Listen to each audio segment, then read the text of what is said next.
60s. And he was a jazz pianist by night and private dick by day. And he was never seen without a cigarette in his mouth. And Uh, it was one of the things when I was 16, 17 that confirmed my addiction to nicotine. Because every time I saw that, I had to go and have a cigarette.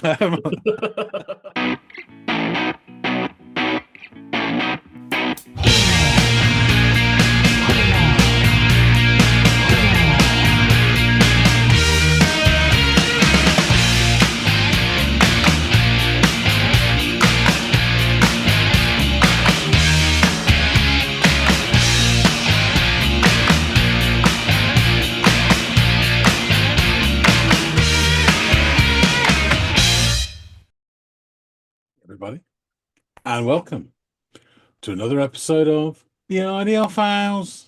My name is John. His name is Andy. I will be there to share forever. Love will keep us together. I've said it before and I'll say it again while others pretend. I need you now and I need you then. Just stop. More on that later. But first, a tickle bit. We have a track suggested by Andy. Andy, what have you got in your quivers of delight? well, it would appear that we have a song by the Buttertones, and the track is called Matador. So, Okay, I've heard of neither, but I will say I quite like this the name the Buttertones. yeah, right. It's got this Yeah, throwback feel to it. So, yeah, it's got something about it. Yeah. yeah, it does. It does. So, well, I'm glad you like the name. Now, what I need you to do is tell me if you like the product. So, go off, give Matador by them a listen, and come back and let us all know what you think, sir.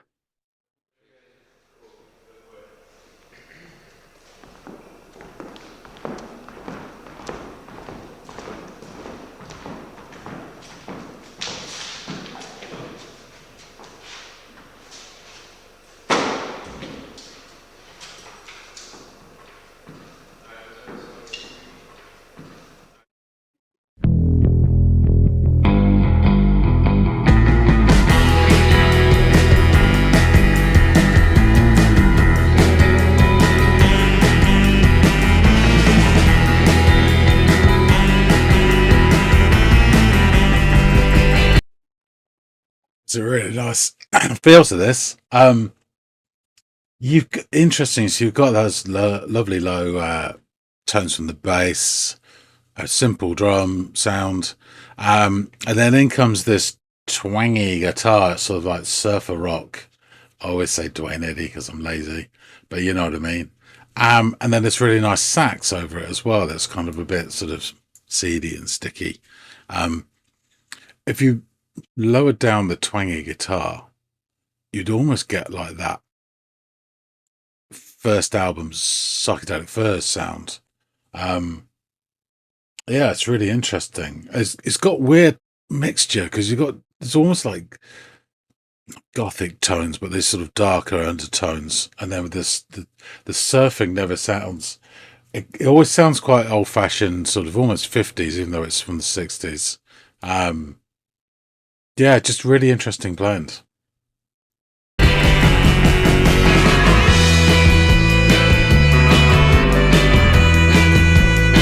That sax is so 80s.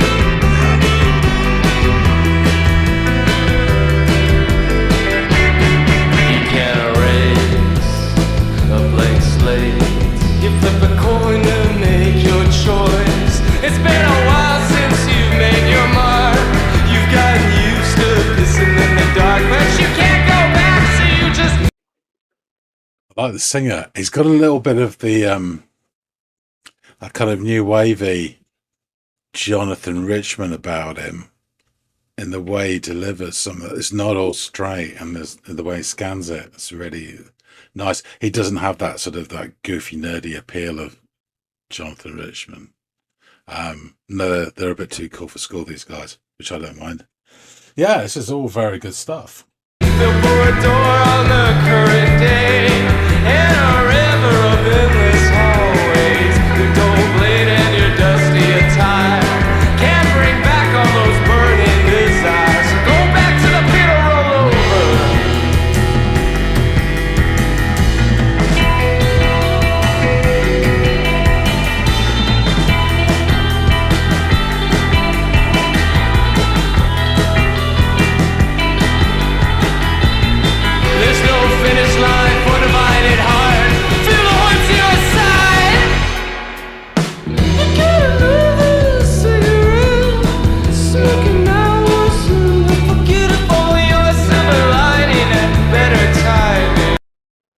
I'm a bit all over the place here trying to understand it. It's not too bad with the lyrics, but I'm not retaining them. There was a nice line. There was a river of endless hallways. It has a kind of seedy motel, private eye sort of vibe to it as well. But also there's a bit of almost David Lynch in there, rest in peace, in that sort of quality of music as well. Not quite Blue Velvet, but more sort of Bang Bang Club from Twin Peaks. Yeah, it's really interesting. And then he just did this falsetto song about lighting another cigarette or something, which is a weird choice. You know, I don't think he was doing it as it was a character-driven thing. Could It sounds like most of the song so far has been like commentary. He's saying you're doing this, you're whatever. You flip a coin and make a choice. Yeah. And was it you? So I'll write it down. I can't read it. So you find it too late to make your mark, and you end up pissing in the dark or something. These are all sort of commentary lines, really cool lines actually. But yeah, that falsetto is just, unless he just wanted to do it, and if he did, fair enough. Yeah, I'm getting a general feel rather than a narrative for this, but I'm really enjoying this so far. Let's go back and hear him emerge from the vegetation.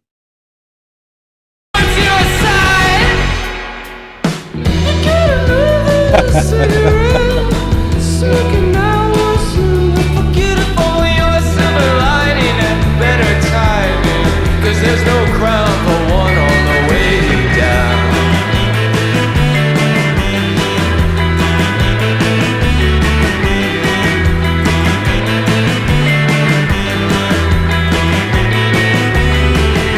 Just look in his eyes.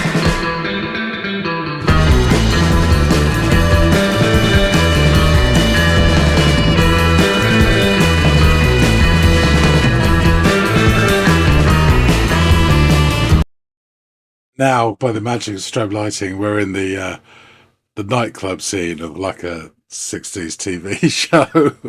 Again, it's just stripped out the sax here, and it would be sort of like Man from Uncle or something. I love it. It's great. Yeah, but that sax is just, it's making me think like British, new wavy, and after that, early 80s. So many bands had that sax sound, and they were different genres. You had something like Haircut 100 or The Larks, who I really liked, that never made it. But they all had that sax sound that was great. Yeah, loving this.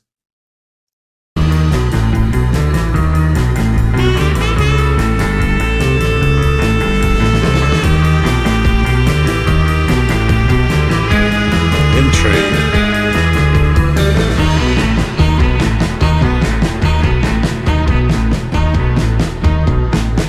Train is slowing down.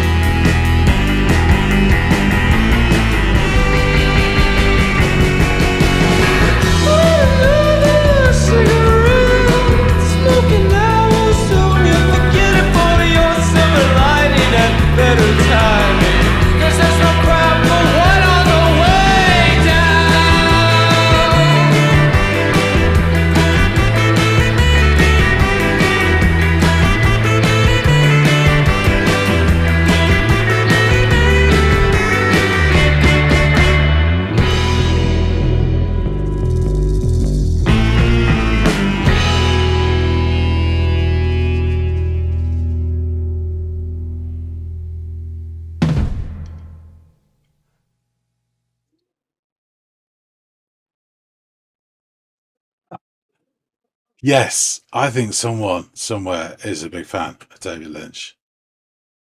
Um, that nightclub bit, the lighting from that was almost some David Lynch type lighting. And even this here is like the third series of Twin Peaks, so a bit of smoke coming out of that kettle thing. That was, anyway, I won't go down that particular rabbit hole of madness. Back to this. Yeah, really like this actually, and it's the blend. This sort of 60s twangy guitar, a really nice rhythm section actually. To be fair, the drums were simple. He had to have the last word, didn't he? The drums were pretty simple, but just kept it in. The bass, he did a bit of walking now and then, but really nice sound. And then this 80s sax, which just adds lots of life to it. It was really good delivery by the vocalist as well. Bit of sort of intrigue in his delivery. Not got a clue what this is about. It kind of made me think of Johnny Staccato. I'll elaborate on that with Andy. So let's find out some more about these guys. Buttertones, another nice name for a band. Yeah, let's go back and speak with Andy. Olay, you have returned. So, what did you make of Matador by the Buttertones?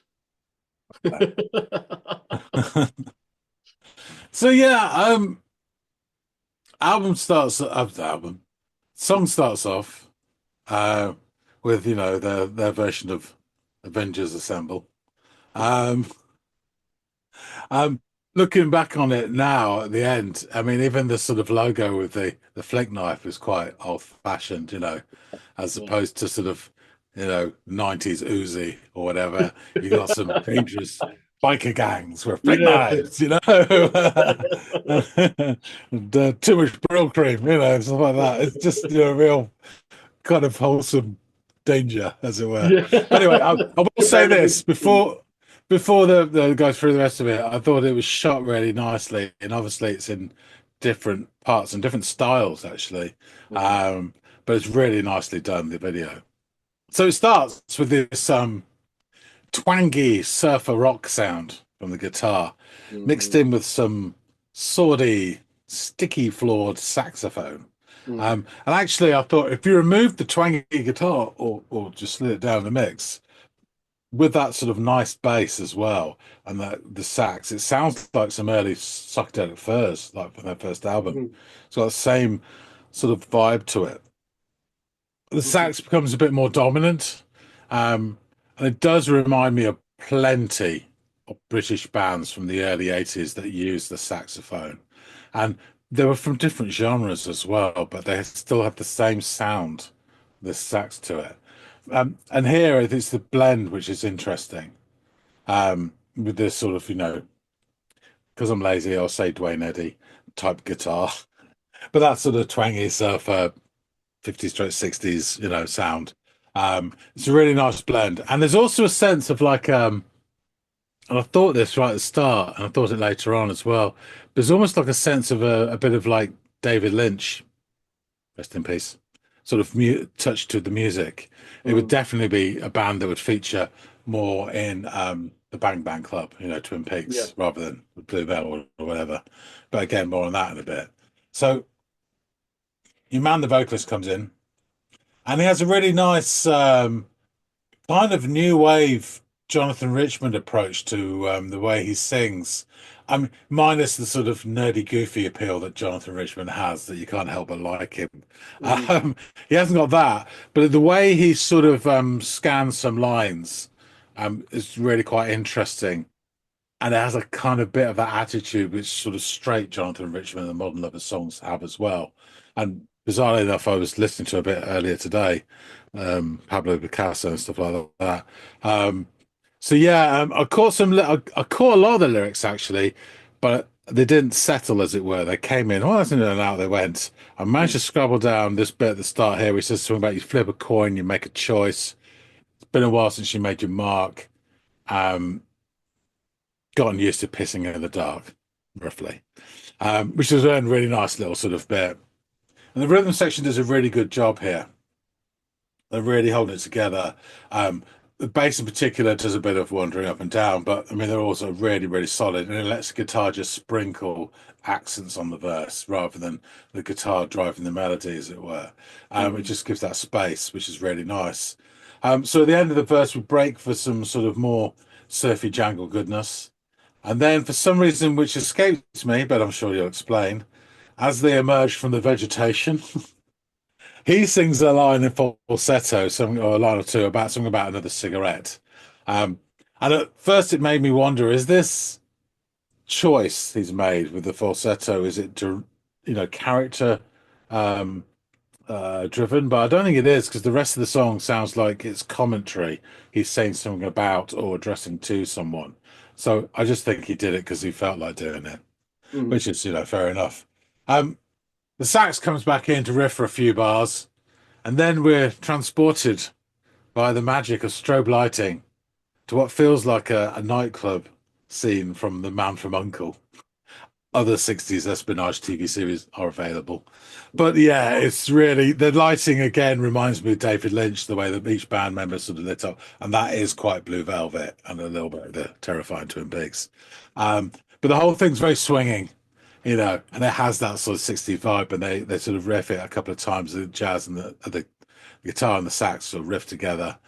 And then like a slowing train, it sort of chugs down and then back into that main musical theme from before. And behold, we get another falsetto cigarette line. And it made me think of various things along the way, but at this point it was Johnny Staccato. Um, I don't think I've spoken to you about this before. I don't know if I have. But Johnny Staccato was an old TV series from the late 50s, maybe early 60s, starring John Cassavetes. And he was a jazz pianist by night and private dick by day. And he was never seen without a cigarette in his mouth. And Mhm. it was one of the things when I was 16, 17 that confirmed my addiction to nicotine. Because every time I saw that, I had to go and have a cigarette. So, something about it made me think of that as well. And then we had a few more lines, and we had this lovely sort of four-hit emphasis, dun, dun, dun, dun, and then some lovely bass action, and then we're done. And as usual, bloody drummer always has to have the last word at the end.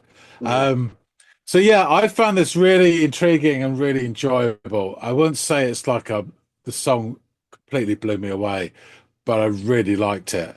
And I really liked probably the substance and of it, rather than the actual tune itself, the way they've styled it together, blending the surfer rock, sometimes that also new wavy bit to it, and even a bit of that sort of ska punky revival type thing that was kind of going on. It made me think of other bands from the 80s that did that, and there were so many different types, like um, Pigbag or the Larks, who I absolutely adored, who never really made it at all, or Haircut 100, and all these different bands had that same sax sound. It was great, and it just kind of faded away after a while, and was just the Kenny G doing his clarinet and stuff instead. Um, but thinking back, yeah, again, the old school feel to it. I mean, the drummer ruined it with his long hair, but the others looked, and the lead singer was probably too cool for school. But they asked them, so a couple of them, I think the bass player and one of the guitarists even like dressed a bit sort of like 50s, kind of just like jazz heads, really. Yeah, Um, yeah, but looked really, really good for it. So yeah, I thought this is really, really good, and I like the overall sound of what they're trying to go for as well a yeah, lot. And I found absolutely. it refreshing because I've not heard anything like this in a while. Yeah, that was sort of my impression of them the first time I heard them as well. Is like, oh, of all the sounds to um kind of cobble together while injecting your own sound and a bit of like modernity to the your music scene, like adding like your modern touch. It's cool that they chose what they did, and there wasn't a lot of that Yeah, around. So yeah, I similar reaction when I first heard them. And yeah, I guess that kind of makes them original, certainly for their time, which is another thing that I found redeeming about them. And they do have this, as I'll mention, this sort of like cinematic quality to them. And I know that the video lends itself or only enhances that sort of bias or feel, but I think it's kind of undeniable. I also, growing up, with both Lynch, as you mentioned, and I'm glad you did, but also some of the Tarantino soundtracks. This kind of had that vibe to it, and that kind of rang true to me when I listened to it too. So thanks for giving them a listen, John. I appreciate it. The Buttertones, they are a rock band from Los Angeles, formed in 2012. Their music draws upon and straddles multiple genres, including, as you mentioned, surf rock, garage rock, doo-wop, and post-punk rock, and has been described as cinematic rock. The band's lineup on this track at the time consisted of Richard Areza on vocals and guitar, Modeste Kobian on drums. He's also a poly-instrumentalist.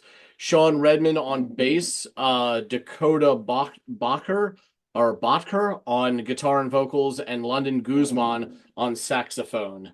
The band have cited a diverse range of musical influences on their sound, including The Clash, The Cramps, The Gun Club, The Birthday Party, and Scott Walker.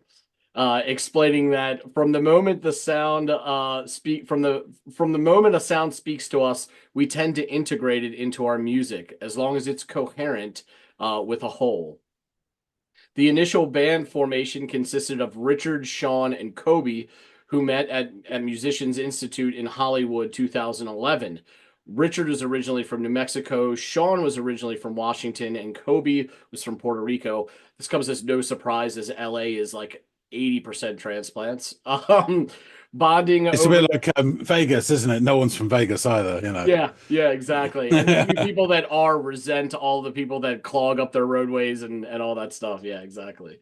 As my fiance is often one to remind me, having grown up her whole life in East Hollywood, she's like, oh, transplants. So yeah, bonding over their interest in mid 20th century music, they first began playing music together at Redmond's Hollywood apartment. The band's name mirrors that of doo-wop groups such as the Cleftones and reflects their attempt to seamlessly blend an array of sounds. Their self-titled debut was an 8-track effort steeped in expertly executed surf riffs and rolling percussions. Released as a cassette on LA's garage pop Lollipop label in 2013. The trio were subsequently joined by Dakota and London, both from California, which after which they then self-released their second album, American Brunch, in 2015. Through their first two albums, the Buttertones principally cultivated a musical following in Los Angeles, playing practically every venue and becoming a household name in the 20-something Echo Park, Silver Lake, Los Feliz crowd. So those are just areas surrounding LA. The Buttertones' third album, Grave Digging, and their debut for Innovative Leisure was released on March 31st, 2017. The album was recorded at Jazz Cat Studio in Long Beach in the spring of 2016 and was produced by Johnny Bell of Crystal Antlers. Grave Digging is the most collaborative of the band's albums, with songwriting and vocals from guitarist Dakota Botker on I Ran Away. It also happens to feature this song we listen to today, Matador. So the release of Grave Digging earned the band an increase in publicity, and the album was met with generally positive reviews upon its release. It has been described as refreshing and innovative, stylish, dark, and a lot of fun, and is more of a series of cinematic vignettes than anything else. As each song has its own micro theme, Araze's voice seems to adopt a character to suit each song's story. In the review for the album, Steve Spithray of God Is in the TV wrote, Grave Digging is an awesome garage rock and roll album from a band who have so far threatened without actually nailing a bona fide tail on the donkey. However, described as a movie waiting to happen, Grave Digging might well be an early contender for soundtrack of the year. He would go on to add, from Neon Cowboy's aptly galloping riff to the speakeasy sax of Two-Headed Shark and Matador, the latter plays out like an early Dexys if they had relocated to the Sunset Strip, or the anti-Duran Duran. It's such a great record, and quite possibly the garage album we've all been waiting for. Tom Haugen of New Noise magazine wrote this in his review of the album. Greaser punk and surf rock from SoCal. The Buttertones do a great unique impression of the Cramps, the Clash, and the Beach Boys, injecting spaghetti western, garage rock, and even a doo-wop feeling into a dark and unusual listen. An album where no two songs sound alike. You're just as likely to hear a post-punk tune as you are a rockabilly one. and the album as a whole could have been made in any decade from the 1950s onward, but sounds refreshing and innovative in 2017. And finally, writing for Americana UK, Jonathan Aird reviewed the album and wrote, well, at last, here's an album with plenty of twang. Of course, in this case, it's the treble high guitar twang of a surf band, given a somewhat harder edge with a heavier dose of garage rock. An album like Gravedigging is what results when you've spent too much time listening to Dick Dale and the original Nuggets collection in regular rotation. The Buttertones are neck deep in the music, to the extent that they sound more like the original practitioners rather than those just adopting a pose. Hell, they are original practitioners. They just turned up a few years behind the crowd. The band would go on to release 3 more albums in the subsequent years after Gravedigging's release. Midnight in a Moonless Dream in 2018, Jazz Hound in 2020, and in 2024 they released Face to Face with Fantasy. David Botker left the band before the release of Jazz Hound, prompting drummer Kobe to switch instruments to take his place. Later that year, the band would fire Redman after some serious sexual assault allegations were levied against him. The band immediately released a statement concerning his departure and those allegations. We do not condone Sean's behavior, and he is no longer a member of the Buttertones. Their label, Innovative Leisure, announced that it would be dropping the band immediately, and saxophonist London Guzman also stated that he was no longer a member of the band, leaving Richard and Kobe as the 2 main remaining members. They've since, obviously, a 2024 album, they've bounced back from all of this, but yeah, the actions of one can really fuck up the path for the others who've done nothing wrong. So I'm glad that they were able to kind of regroup and come back from that, because they don't deserve any of the hate, just the singular man does, who perpetrated that stuff. So let's jump into these lyrics. You can't erase a blank slate. You flip a coin and make your choice. It's been a while since you made your mark. You've gotten used to pissing in the dark. But you can't go back, so you just look for a door on the current day in a river of endless hallways. Your dull blade and your dusty attire can bring back all those burning desires. So go back to the pit or roll over. There's no finish line for a divided heart. Feel the horns in your side. Pick up another cigarette, smoke it now, and soon you'll forget. If only for your silver lining had better timing, 'cause there's no crown for one on the way down. Just look at its eyes. Light another cigarette, smoke it now, and soon you'll forget. If only your silver lining had better timing, 'cause there's no crown for one on the way down. So, interesting little write-up about the lyrics. The opening lines of the Buttertones song Matador imply the difficulty of starting anew when their lyrics say, you can't erase a blank slate. The song expresses a sense of delusionment with life, suggesting that the singer wants to start afresh, but is struggling to find the right path. The lyrics, it's been a while since you made your mark, you've got used to pissing in the dark, suggests the singer has been inactive and disconnected from the world for some time, implying that they are trying to reestablish connection. The song uses the metaphor of a matador in a bullfight to describe the sense of defeat that the singer feels in life. So, there you I have got it. the impression myself that it was somebody, I guess it's the same thing, but almost like trying to avoid their fate or whatever. And the horns of it was either the matador trying to dodge what's Mm. really coming at them because of their own, maybe not predestination, but because of their own actions. Yeah, yeah, and the unavoidable nature of it, thus the Mm. horns catching you in the side. Yeah. Um, Interesting. yeah, interesting stuff, interesting use of a metaphor. And I think some really good lyrics, and I just love the sort of dark surf feel of the whole package here. Yeah, they're a really interesting band. Perhaps I'll bring another song or two by them to the channel, just to give you a broader picture of them. And since you seem genuinely Yeah. interested by the sound that they've tapped into here, just on this one listen, so do appreciate your time and giving this thing a listen, John. Thanks so much, buddy. Yeah, my pleasure.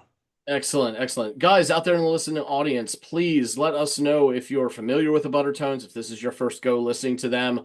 I'm inclined to think that maybe a frequent commenter on our page, Bob Page, he is, I believe, California based, and it would not surprise me if these guys had flown on his radar. So if anybody else, Bob, you can confirm that for me. Anybody else out there familiar with these guys, please let us know if there's some tracks that maybe we should offer up to John to give a listen. Feel free to voice those options down in the comments field below. Whatever you see fit, just drop it down there. We love interacting with you guys. Also, please like, share, and subscribe if you'd be so inclined. It really does help us over here at the channel, bring in more people, more song suggestions, and that's kind of the name of the game here, just sharing music and learning some new music. If it's not new to the world, perhaps it can still be new to us. So thank you guys for contributing what you do. And hopefully John and I will catch all y'all in growing numbers on the next installment of the Audiophiles. We'll see you later, guys.